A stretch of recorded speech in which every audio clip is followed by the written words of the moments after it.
스위스 항공 111편은 1998년 9월 2일에 캐나다 노바스코샤주 헬리팩스 인근 애틀랜틱 해양에 추락한 비행기 사고입니다. 이 비행기는 뉴욕 JFK 공항에서 스위스 취리히 공항으로 가는 중이었으며 맥도넬 더글러스 MD-11 기종이 사용되었습니다. 사고로 인해 탑승자 229명, 승객 215명, 승무원 14명 전원이 사망했습니다. 주요 사고 원인: 전기 시스템 화재. 사고의 직접적인 원인은 기내 전기 시스템에서 발생한 화재로 밝혀졌습니다.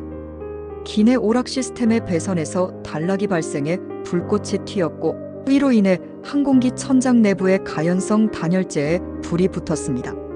비상 대응: 조종사들은 화재를 감지한 후 헬리팩스 공항으로 비상 착륙을 시도했지만 화재가 빠르게 확산되면서 기내 전기 및 제어 시스템에 치명적인 손상을 입혔습니다. 비행기 내 연기와 불로 인해 조종실이 기능을 잃으면서 비행기는 제어 불능 상태에 빠졌습니다. 사고 후 조사 및 조치. 캐나다 운송안전위원회 TSB는 약 4년 동안 사고를 조사했으며 다음과 같은 개선 사항이 도출되었습니다. 항공기 내부 자재 규정 강화. 불에 잘 타지 않는 자재 사용을 의무화했습니다. 전기 배선 검사 및 유지 보수. 항공기 전기 시스템에 대한 정기적인 검사 및 더 엄격한 규정을 도입했습니다. 비상 착륙 절차 개선. 비상 상황에서의 조종사 대응 절차를 재정비하고 훈련을 강화했습니다. 사고 여파. 이 사고는 항공 안전 규정을 대대적으로 재정비하는 계기가 되었으며 특히 MD-11 항공기 및 유사한 기종의 안전성이 면밀히 검토되었습니다. 해당 사건은 현대 항공 역사에서 가장 치명적인 사고 중 하나로 기록되며 희생자를 추모하는 기념비가 캐나다 노바스코샤주에 세워졌습니다. 사고 개요. 항공편 정보. 스위스 항공 111편은 뉴욕의 존 F. 케네디 국제공항 JFK에서 스위스 취리히 국제공항으로 운항 중이었습니다. 항공기는 맥도넬 더글러스 MD-11 기종으로 1991년 제작되어 당시 약 7년간 운영되고 있었습니다. 탑승 인원: 승객 215명, 21개국 국적의 승객 포함, 승무원 14명, 총 229명이 탑승했으며 모두 사망했습니다. 사고 일시 및 위치: 1998년 9월 2일 저녁 10시 31분 현지 시간 캐나다 노바스코샤주 헬리팩스에서 남서쪽으로 약 8km 떨어진 애틀랜틱 해양. 사고 경과. 1. 비행 초기 111편은 JFK 공항을 이륙한 뒤 정해진 고도 33,000피트로 순항 중이었고 항공기는 정상적으로 작동하고 있었습니다. 2. 문제 발생 914pm. 조종사들은 기내에서 타는 냄새를 감지했습니다. 드디어 연기가 발생해 조종실 내의 전자상부에 문제가 생기기 시작합니다. 3. 비상선포 920pm. 조종사들은 펜호출을 통해 비상 상황을 선언하고 헬리팩스 스탠필드 국제공항으로 회항을 요청했습니다. 당시 조종사들은 화재가 아닌 단순한 전자장비 문제라고 판단했습니다. 4. 화재 악화 및 기체 손상. 화재는 조종석 뒤 천장에 있는 전기 배선과 그 주변의 가연성 단열재에 빠르게 확산되었습니다. 연기로 인해 조종실의 가시성이 제한되었고 항공기 내부 통신 시스템과 조종사들은 엔진 출력을 줄이고 고도를 낮추며 착륙 준비를 했지만 화재가 빠르게 확산되어 기체의 모든 전원이 차단되었습니다. 5. 추락 1031pm. 항공기는 착륙 준비를 완료하지 못한 상태에서 제어 불능에 빠졌습니다. 헬리팩스 공항에서 약 10km 떨어진 해양의 수평으로 추락하며 산산조각이 났습니다. 사고 조사. 캐나다 운송안전위원회는 약 4년간의 조사를 통해 사고 원인을 밝혀냈습니다. 1. 화재 원인. 화재의 발단은 기내 오락 시스템의 전기 배선 단락으로 밝혀졌습니다. 이 배선은 항공기 설계 당시 불에 잘 타는 단열재와 밀접하게 배치되어 있었고 초기 불꽃이 천장 내부로 번졌습니다. 가연성 단열재 문제. 항공기에 사용된 단열재 멀티레이어 폴리에스터 재질가 매우 가연성이 높아 화재를 급속히 확산시켰습니다. 당시 항공기 안전 규정은 단열재의 화재 저항성을 엄격히 규정하지 않았습니다. 3. 비상 절차의 한계. 조종사들은 화재를 인식하고 비상 착륙을 시도했지만 화재 확산 속도가 예상보다 빨랐습니다. 화재로 인해 주요 전자 시스템이 고장나면서 착륙 준비에 필요한 필수 장비들이 작동하지 않았습니다. 사고의 영향. 이 사고는 항공 안전 규정을 강화하는 중요한 계기가 되었습니다. 1. 항공기 자재 규정 강화. 모든 민간 항공기에 사용되는 단열재 및 내장재는 불에 잘 타지 않는 재질을 사용하도록 규정이 변경되었습니다. 2. 전기 시스템 점검 의무화. 항공기의 전기 배선 및 전자장치의 정기 점검과 유지 보수 기준이 강화되었습니다. 3.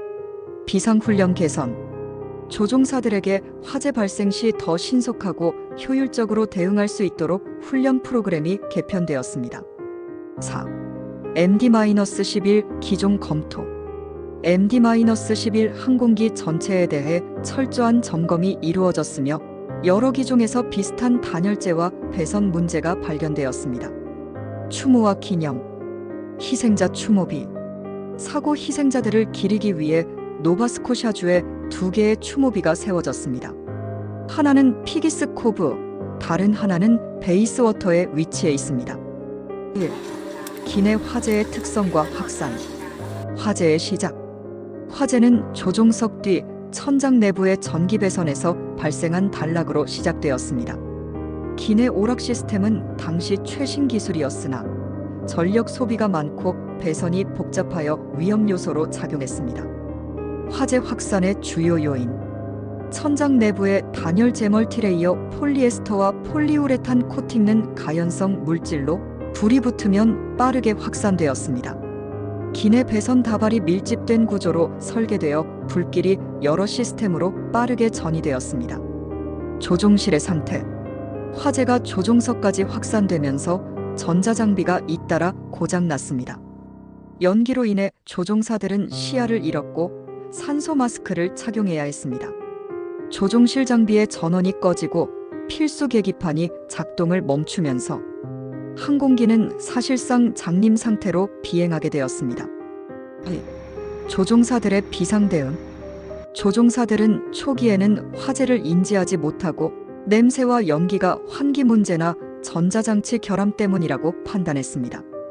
비상 착륙을 위해 헬리팩스 공항으로 항로를 변경했지만 화재 확산 속도가 이를 앞질렀습니다. 엔진 출력을 줄이고 고도를 낮추며 착륙 준비를 진행했지만 화재로 인해 모든 전자 시스템이 손상되어 조종할 수 없는 상태가 되었습니다. 3. 항공기 추락의 순간. 추락 직전 비행기는 고속으로 바다 표면에 충돌했으며 이는 강력한 충격으로 인해 기체가 공중에서 파편화되었음을 보여줍니다. 항공기의 잔해는 노바스코샤 해안으로부터 70m 깊이의 해저에 흩어졌고 조종실 음성 기록 장치와 비행 데이터 기록 장치는 손상되지 않은 상태로 발견되었습니다. 사고 조사 및 발견된 문제점. 1. 전기 배선과 화재 방지. MD-11 항공기의 배선은 당시 규정을 준수했으나 장기적인 마모와 노후화로 인해 결함이 발생할 가능성이 있었습니다.